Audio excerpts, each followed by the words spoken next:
ಕಕ್ಷಾ 7ನೇ ತರಗತಿಯಲ್ಲಿ ತೃತೀಯ ಭಾಷಾ ಹಿಂದಿ ಇದೆ. ತೃತೀಯ ಭಾಷೆ ಹಿಂದಿಯಲ್ಲಿ ಪ್ರಥಮ ಸಂಕಲನಾತ್ಮಕ या ಯೋಗಾತ್ಮಕ ಮೂಲ್ಯಾಂಕನ SA1 ಅಂದರೆ ಫಸ್ಟ್ ಸೆಮೆಟಿವ್ ಅಸೆಸ್ಮೆಂಟ್ ಎಕ್ಸಾಮ್. ಸೊ ಮೊದಲ ಸಂಕಲನಾತ್ಮಕ ಮೌಲ್ಯಮಾಪನದಲ್ಲಿ ಲೆವೆಲ್ 2 ನಮೂನಾ ಪ್ರಶ್ನೆ ಪತ್ರಿಕಾ. ಸೊ ಎರಡನೇ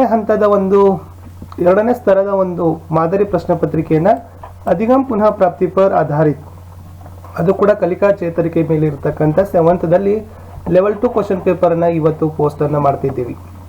ದಯಮಾಡಿ ವಿಡಿಯೋನ ಲೈಕ್ ಮಾಡಿ, ನೀವು ಬಳಸ್ತಕ್ಕಂಥ ಸೋಷಿಯಲ್ ಮೀಡಿಯಾ ಪ್ಲಾಟ್ಫಾರ್ಮ್ಗಳಲ್ಲಿ ಶೇರ್ ಮಾಡಿ. ಫಸ್ಟ್ ಟೈಮ್ ವಿಡಿಯೋವನ್ನು ವಾಚ್ ಮಾಡ್ತಿದ್ರೆ ಸಬ್ಸ್ಕ್ರೈಬ್ ಜೊತೆಗೆ ಬೆಲ್ ಐಕಾನನ್ನು ಅವಶ್ಯವಾಗಿ ಒತ್ತಿ. ನಮ್ಮದೇ ಆಗಿರ್ತಕ್ಕಂಥ ಒಂದು ಟೆಲಿಗ್ರಾಮ್ ಗ್ರೂಪ್ ಇದೆ, ಸ್ಟಡಿ ವಿತ್ ಪರಶುರಾಮ್ ಅಂತ, ಅದಕ್ಕೂ ಕೂಡ ಬಂದು ಜಾಯ್ನ್ ಆಗಿ. ನಾವು 6, 7, 8, 9ನೇ ತರಗತಿಗೆ ಹಿಂದಿಯಲ್ಲಿ ಕೂಡ ಏನು ಮಾಡ್ತಾ ಇದ್ದೀವಿ, ಕಲಿಕಾ ಚೇತರಿಕೆಗೆ ಸಂಬಂಧಪಟ್ಟಂತೆ ವಿಡಿಯೋಗಳನ್ನು ಪೋಸ್ಟನ್ನು ಮಾಡ್ತಿದ್ದೀವಿ. ಸೊ ಎಲ್ಲ ವಿಡಿಯೋಗಳನ್ನು ನೋಡಿ ಸಾಧ್ಯವಾದಷ್ಟು ಶೇರ್ಗಳನ್ನು ಮಾಡಲಿಕ್ಕೆ ಮರೆಯದಿರಿ. ಏನಾದರೂ ಡೌಟ್ ಇತ್ತಂದ್ರೆ ತಾವುಗಳು ಕಮೆಂಟಲ್ಲಿ ಸಹಿತ ಪಿನ್ನನ್ನು ಮಾಡ್ಬೋದು. ನಾವು ಆಲ್ರೆಡಿ 7th ಹಿಂದಿಗೆ ಸಂಬಂಧಪಟ್ಟಂತೆ SA ಮತ್ತು FAಗೆ ಕ್ವಶನ್ ಪೇಪರ್ಸ್ಗಳನ್ನು ಹಾಕಿದ್ದೀವಿ. ಇದಕ್ಕಿಂತ ಮುಂಚೆ ಒಂದು ಕ್ವಶನ್ ಪೇಪರ್ ಹಾಕಿದ್ದೀವಿ, ಅದು ಲೆವೆಲ್ 1 ಕ್ವಶನ್ ಪೇಪರ್ ಅಂತ ತಿಳ್ಕೊಳ್ಬಹುದು. ಇಲ್ಲಿ ಈ ಪ್ರಶ್ನೆ ಪತ್ರಿಕೆಯಲ್ಲಿ ತುಂಬ ಸರಳವಾಗಿರ್ತಕ್ಕಂಥ, ನಿಧಾನವಾಗಿ ಕಲಿತಕ್ಕಂಥ ಮಕ್ಕಳು ಅವರಿಗೆ ಅನುಕೂಲವಾಗಲಿದ್ದೇ ಈ ಕ್ವಶನ್ ಪೇಪರ್ನ ಪ್ರಿಪೇರನ್ನು ಮಾಡಿದ್ದೀವಿ. ನೋಡೋಣ ಕ್ವಶನ್ ಪೇಪರ್ ಏನಿದೆ ಅಂತ. ಸೊ ಫಸ್ಟ್ ಆಫ್ ಆಲ್ ಈ ಒಂದು ಪ್ರಶ್ನೆ ಪತ್ರಿಕೆಯಲ್ಲಿ ಒಟ್ಟಾರೆ 5 ಕಲಿಕಾ ಫಲಗಳನ್ನು ತೆಗೆದುಕೊಂಡಿದ್ದೀವಿ. ಮೊದಲನೇ ಕಲಿಕಾ ಫಲ ಬಂದ್ಬಿಟ್ಟು बाल गीतों या कविता का गायन करेंगे, वर्ण और मात्राओं को पहचानेंगे, चित्र देखकर नए शब्दों से परिचित होंगे, मैं तुम वह आदि का उचित प्रयोग करेंगे. ಈ ಕಲಿಕಾ ಫಲಗಳ ಮೇಲೆ ಬೇಸಾಗಿ ಇಟ್ಕೊಂಡು ಸೊ ಯಾವ ಪ್ರಶ್ನೆಗಳನ್ನು ಹಾಕಿದರೆ ಮಗು ಬರೀಬಹುದು, ವಿಶೇಷವಾಗಿ ನಿಧಾನವಾಗಿ ಕಲಿತಕ್ಕಂಥ ಮಕ್ಕಳಿಗೆ, ಅದರ ಮೇಲೆ ಇಲ್ಲಿ ಪ್ರಶ್ನೆಗಳನ್ನು ನಾವೇನು ಮಾಡಿದ್ದೀವಿ, ರಚನೆಯನ್ನು ಮಾಡಿದ್ದೀವಿ. It's model question paper. ಇದು ನಮಗೆ ಸೂಕ್ತವಾಗಿದೆ ಅನ್ನೋ ನಂಬಿಕೆಯಿಂದ ನಾವು ಇದನ್ನು ಮಾಡೆಲ್ ಆಗಿ ತಗೊಂಡಿದ್ದೀವಿ.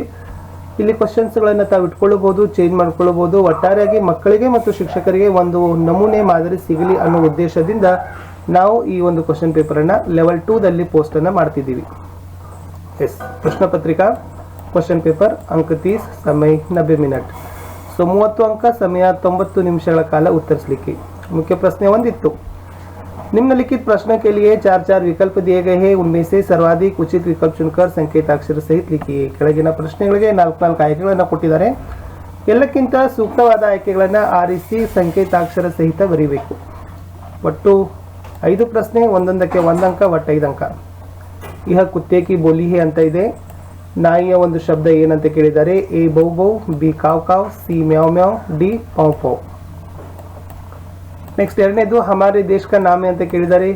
A Mysuru, B Karnataka, C Bharat, D Delhi. ಮೂರನೇ ಪ್ರಶ್ನೆ ಇತ್ತು, ಇನ್ಮೇ ವ್ಯಂಜನಾಕ್ಷರ ಹೇ. A ಅ, B ಕ, C ಇ, D ಉ. ನಾಲ್ಕನೇ ಪ್ರಶ್ನೆ ಇತ್ತು, ಸಂಯುಕ್ತ ವ್ಯಂಜನೋं की संख्या है A4, B5, C2, D13. So ಇಷ್ಟು ತುಂಬ ಸಿಂಪಲ್ ಆಗಿರ್ತಕ್ಕಂಥ ಕ್ವಶನ್ಸ್ ಇತ್ತು. ಮಕ್ಕಳು ಖಂಡಿತವಾಗಿ ಉತ್ತರಗಳನ್ನು ಬರೀತಾರೆ. 5ನೇ ಪ್ರಶ್ನೆ ಇತ್ತು, ಐ वर्ण से आरंभ होने वाला शब्द है. A एक, B औरत, C ऐनक, D ಐ. ಇನ್ನು 2ನೇ ಪ್ರಶ್ನೆ ಇತ್ತು, ನಿರ್ದೇಶಾನುಸಾರ ಉತ್ತರ ಲಿಖಿ ಅಂತ ಇದೆ. ಸೂಚಿಸಿದಂತೆ ಉತ್ತರಿಸಿರಿ. ಒಟ್ಟು 4 ಪ್ರಶ್ನೆಗಳು, ಒಂದೊಂದಕ್ಕೆ 1 ಅಂಕ, ಒಟ್ಟು 4 ಅಂಕ. ಕ वर्ण से आरंभ होने वाले कोई 2 शब्द लिखिए. ಕ ದಿಂದ ಸ್ಟಾರ್ಟ್ ಆಗ್ತಕ್ಕಂಥ ಯಾವುದಾದ್ರೂ 2 ಶಬ್ದಗಳನ್ನು ಬರೀಬಹುದು. ಅದು ಮಾತ್ರಾವಾಲೆ ಆದರೂ ಬರೀಬಹುದು, ಬಿನಾ ಮಾತ್ರಾವಾಲೆ ಆದರೂ ಬರೀಬಹುದು. सरल शब्द से बने हुए कोई एक वाक्य लिखिए. ಸರಳ ಶಬ್ದಗಳಿಂದ ಕೂಡಿರ್ತಕ್ಕಂಥ ಯಾವುದಾದರೂ ಒಂದು ವಾಕ್ಯ ಬರೀರಿ. ಡ್ಯಾಶ್ ಸ್ಕೂಲ್ ಜಾ ರಹಾ ಹೂಂ. ಇಲ್ಲಿ ಯಾವ ಒಂದು ಸರ್ವನಾಮ ಬರ್ತದ ಅಂತ ಬರಿಬೇಕಿತ್ತು. ನಿಮ್ನ ಮೈಸೆ ಕ್ರಿಯಾ ಸೂಚಕ ಶಬ್ದ. ಇಲ್ಲಿ ಕ್ರಿಯೆಯನ್ನು ಸೂಚಿಸ್ತಕ್ಕಂಥ ಶಬ್ದ ಇದೆ. ಸ್ಕೂಲ್, ಕಿತಾಬ್, ಪಢನಾ, ಮೇಜ್ ಅಂತಕ್ಕಂಥದ್ದು. ತುಂಬ ಸರಳ ಕ್ವಶನ್ಸ್ ಇತ್ತು. ಸೊ ಖಂಡಿತವಾಗಿ ಮಕ್ಕಳು ಅವರವರ ಸ್ತರಗಳಿಗೆ ಅನುಗುಣವಾಗಿ ಉತ್ತರಿಸ್ತಾರೆ. ಇನ್ನು ಮುಖ್ಯ ಪ್ರಶ್ನೆ 3ರಲ್ಲಿತ್ತು, ನಿಮ್ನಲಿಖಿತ ಪ್ರಶ್ನೋಕೆ ಉತ್ತರ ಲಿಖೆ. ಈ ಕೆಳಗಿನ ಪ್ರಶ್ನೆಗಳಿಗೆ ಉತ್ತರಗಳನ್ನು ಬರೀಬೇಕಿತ್ತು. ಒಟ್ಟು 6 ಪ್ರಶ್ನೆಗಳಿದ್ದಾವೆ, ಒಂದೊಂದಕ್ಕೆ 2 ಅಂಕ, ಒಟ್ಟು 12 ಅಂಕ. ನಿಮ್ನ ವಾಕ್ಯ ಮೈಸೆ ಸ್ವರಾಕ್ಷರ ಕೋ ಚುನ್ಕರ್ ಲಿಖೆ. ಈ ವಾಕ್ಯಗಳಲ್ಲಿ 2 ವಾಕ್ಯಗಳು ಕೊಟ್ಟಿದ್ದೀವಿ. ಈ 2 ವಾಕ್ಯಗಳಲ್ಲಿ ಸ್ವರಗಳು ಯಾವಿದಾವೆ ಅನ್ನೋದನ್ನು ಆರಿಸಿ ಬರೀಬೇಕಿತ್ತು. ಆ, ಟ, ಮ, ಉ, ರಿ, ಚ, ಐ, ಪ, ಅಂ, ಕ. ಈ ವಾಕ್ಯಗಳಲ್ಲಿ ಕೆಲವೊಂದಿಷ್ಟು ಸ್ವರಾಕ್ಷರಗಳಿದಾವೆ, ಅವುಗಳನ್ನು ಆರಿಸಿ ಬರೀರಿ. 11ರಲ್ಲಿ ಸಂಯುಕ್ತ ವ್ಯಂಜನೋ ಲಿಖಿಯೇ. ಸಂಯುಕ್ತ ವ್ಯಂಜನಗಳನ್ನು ಬರೀಬೇಕಿತ್ತು.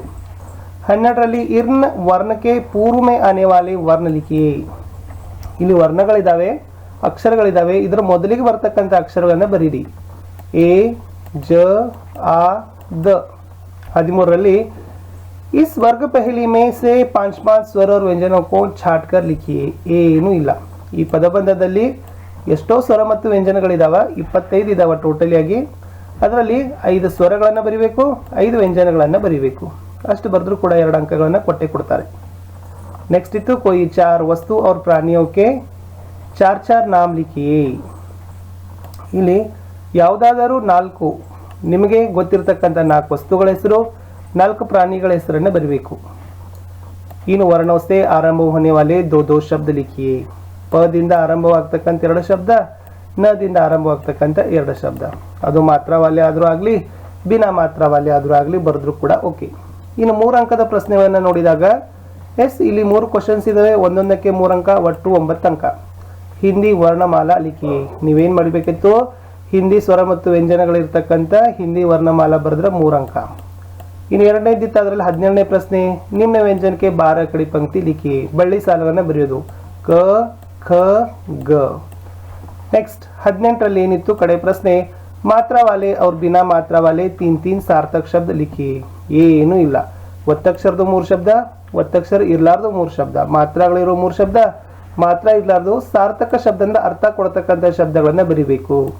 ಸೊ ಇಷ್ಟ ಆತಂದ್ರೆ 7ನೇ ತರಗತಿಯವರಿಗೆ ತೃತೀಯ ಭಾಷೆ ಹಿಂದಿಯಲ್ಲಿ ಇವತ್ತು ಲೆವೆಲ್ 2 ಕ್ವಶನ್ ಪೇಪರ್ ಅನ್ನ ಹಾಕಿದ್ದೀವಿ. ಸೊ ಮ್ಯಾಕ್ಸಿಮಮ್ ಟೀಚರ್ಸ್ ಡಿಮ್ಯಾಂಡ್ ಇತ್ತು. ತುಂಬಾ ಶಿಕ್ಷಕರು ನಮಗೆ ಮೆಸೇಜ್ ಮಾಡ್ತಿದ್ರು, ಸರ್ SA2 SA1 ಅಲ್ಲಿ ಲೆವೆಲ್ 2 ಕ್ವಶನ್ ಪೇಪರ್ ಅನ್ನ ಪೋಸ್ಟ್ ಮಾಡಿ ಅಂತ. ಯಾಕಂದ್ರೆ ನಾವು ಫಸ್ಟ್ ಹಾಕಿರ್ತಕ್ಕಂಥ ಕ್ವಶನ್ ಪೇಪರ್ ಅಲ್ಲಿ ಸರಳ ಇತ್ತು, ಸಾಧಾರಣ ಇತ್ತು, ಕಠಿಣ ಮಟ್ಟದ ಪ್ರಶ್ನೆಗಳನ್ನೆಲ್ಲ ನಾವು ತೆಗೆದುಕೊಂಡು ಏನು ಮಾಡಿದ್ದೀವಿ, ಸೆಟ್ ಮಾಡಿದ್ದೀವಿ.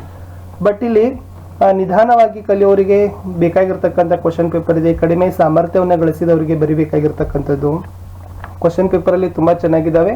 ಹೋಪ್ ಈ ವಿಡಿಯೋ ನಿಮಗೆ ಇಷ್ಟ ಆಗಿದೆ ಅಂತ ಅನ್ಕೊಂಡಿದ್ದೀನಿ. ವಿಡಿಯೋ ಇಷ್ಟ ಆದರೆ ಒಂದು ಲೈಕ್ ಮಾಡಿ, ಶೇರ್ ಮಾಡಲು ಮರೆಯದಿರಿ. Thank you.